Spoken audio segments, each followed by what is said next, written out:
You've been there, haven't you? That profound internal conflict. You were always the one extending kindness, offering grace beyond what was deserved.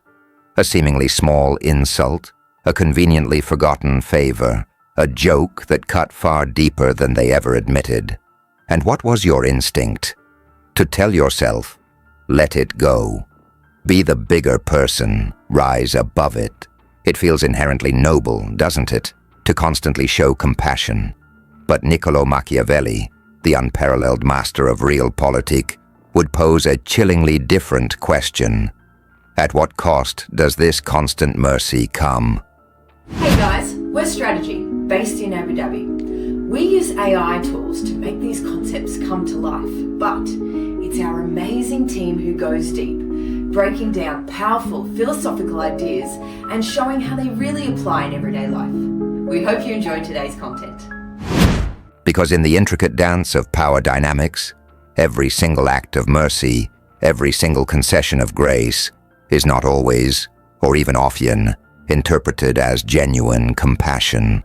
More frequently, it is cynically perceived as a deliberate calculation, a strategic pause, or far worse, as irrefutable proof of hesitation or weakness. If you are observed being merciful once, people will immediately begin to wonder if you are simply soft. If you are merciful a second time, they will inevitably test your limits, probing for weaknesses. And by the third instance of your undue leniency, they won't even bother to ask permission. They will simply take what they desire, believing it is their right. This profound insight illuminates precisely why Machiavelli famously declared, "It is much safer to be feared than loved when one of the two must be lacking." He was not, it's crucial to understand, advocating for indiscriminate cruelty to replace all forms of diplomacy or human connection.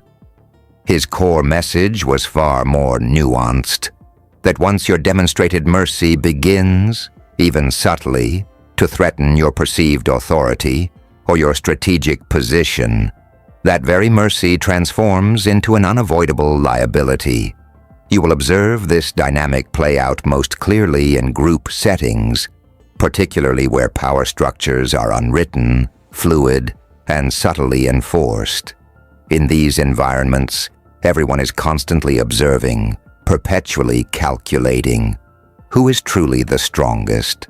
Who is the safest to openly target, to test, to disrespect?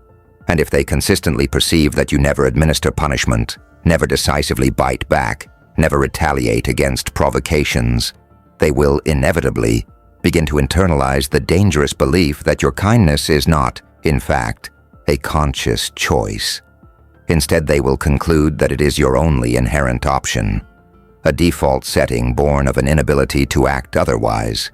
It is precisely at this critical juncture that you must act, and you must act swiftly, without prior warning, without unnecessary drama.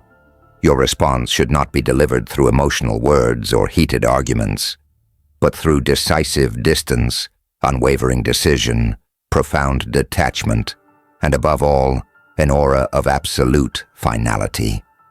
Often the cruelest and paradoxically most effective move is the cleanest one, not an outburst of anger, not a volley of yelling, but the complete and permanent removal of someone from your sphere of influence, as if they had never existed. When your mercy unmistakably begins to threaten your established authority, Machiavelli's counsel rings clear. Be feared in such a way that it does not breed hatred. You do not need to resort to brutality. You simply need to be undeniable. Let your deliberate silence communicate this profound message. This is the inevitable consequence of crossing someone who, despite your actions, generously afforded you every conceivable chance. This is the first crucial warning. The second profound warning from Machiavelli addresses those insidious situations where your silence, far from being noble, actively encourages disrespect. Sometimes the threat to your authority doesn't manifest as one singular grand betrayal. Instead, it's a gradual, corrosive erosion. 100 tiny, almost imperceptible micro-cuts. The casual way they interrupt you mid-sentence. The blatant disregard as they talk over your carefully laid plans. The mocking way they mimic you, or challenge your assertions, or laugh when you're not even joking. Your internal dialogue, often guided by well-meaning intentions, tells you, it's not that serious. They don't truly mean harm.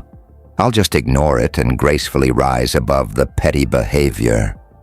But what they are actually hearing, loud and clear, is this unspoken permission. I can say what I want, I can do what I please, and absolutely nothing will happen to me.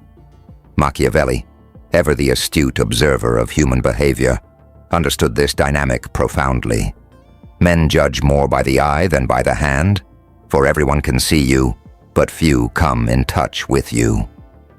This timeless observation implies that how you are perceived in the public arena matters infinitely more than your authentic internal feelings or intentions.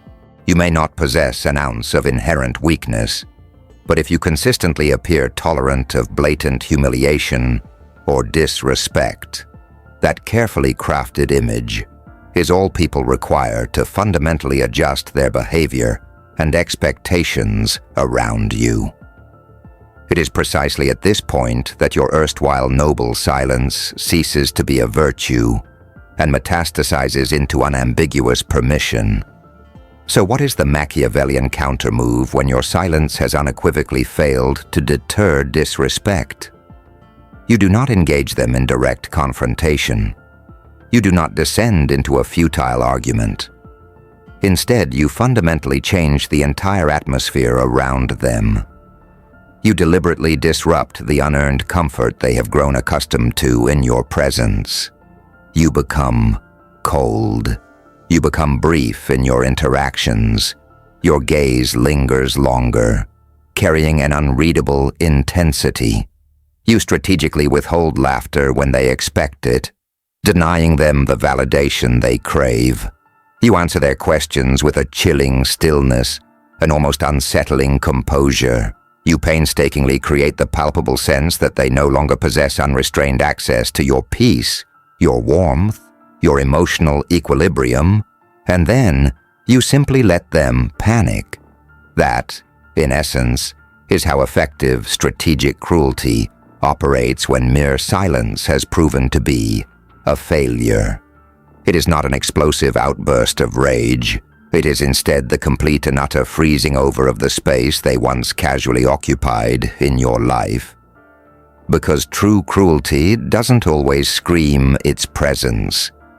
Sometimes it merely disconnects, doing so with such chilling permanence that they are left utterly alone, conversing solely with the haunting echo of their own guilt. This is the second critical warning. Finally, consider the third crucial warning. When one singular sharp punishment has the capacity to prevent 1,000 subsequent humiliations. This is the critical juncture where most individuals falter.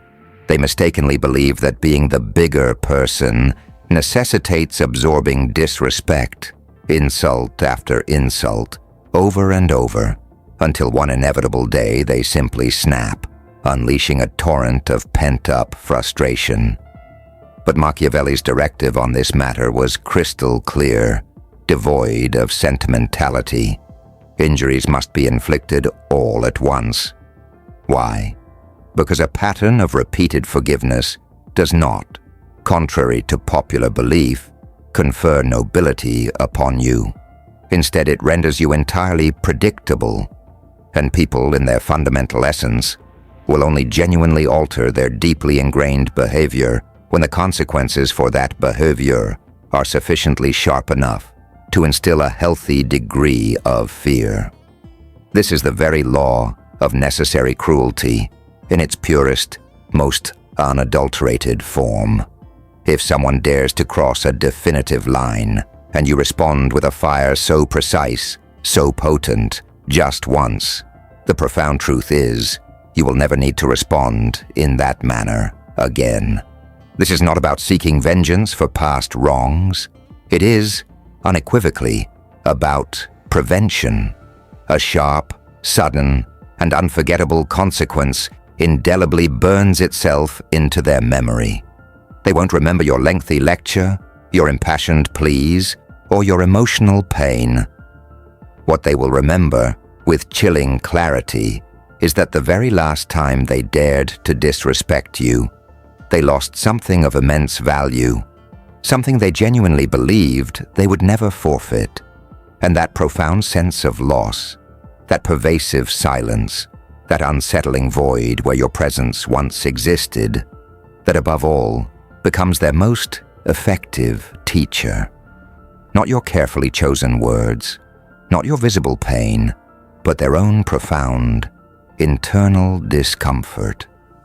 Because the very moment you punish someone in a manner that directly impacts their status, their social standing, their cherished self-image, they will, without a doubt, think twice, perhaps even 1,000 times, before ever daring to touch that metaphorical fire again. Machiavelli's brand of cruelty is not about orchestrating chaos. It is, rather, a masterful psychology. It silently communicates. I derive no pleasure from causing you discomfort, but I possess a far deeper, more intricate understanding of this power game than you do. And in this high-stakes game, one single well-placed act of necessary cruelty has the unparalleled potential to save you from an entire lifetime of being taken for granted, of being endlessly exploited. Cruelty, when executed with precise calculation and strategic intent, isn't just a mere weapon. It transforms into an irrefutable message. I was genuinely kind. You, through your actions, deliberately chose this outcome. Now, you will unequivocally live with it. So what is your considered perspective on these three profound Machiavellian warnings? Do you find them to be harsh, unvarnished truths about the human condition? Or do they strike you as a cynical rationale for authoritarian behavior? We all, without exception, navigate a myriad of complex and often challenging relationships throughout our lives.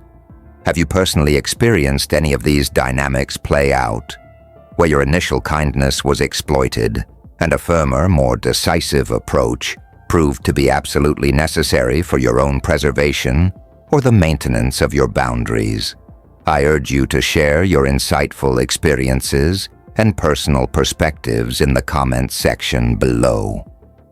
And if you found this deep dive into Machiavellian philosophy to be genuinely thought-provoking and practically useful, please consider hitting that like button to show your support, sharing this video with someone you believe truly needs to hear this potent message, and most importantly, subscribe to this channel for more unfiltered insights into the unwritten rules of power, the intricate nuances of human behavior, and the enduring wisdom gleaned from centuries of philosophical thought.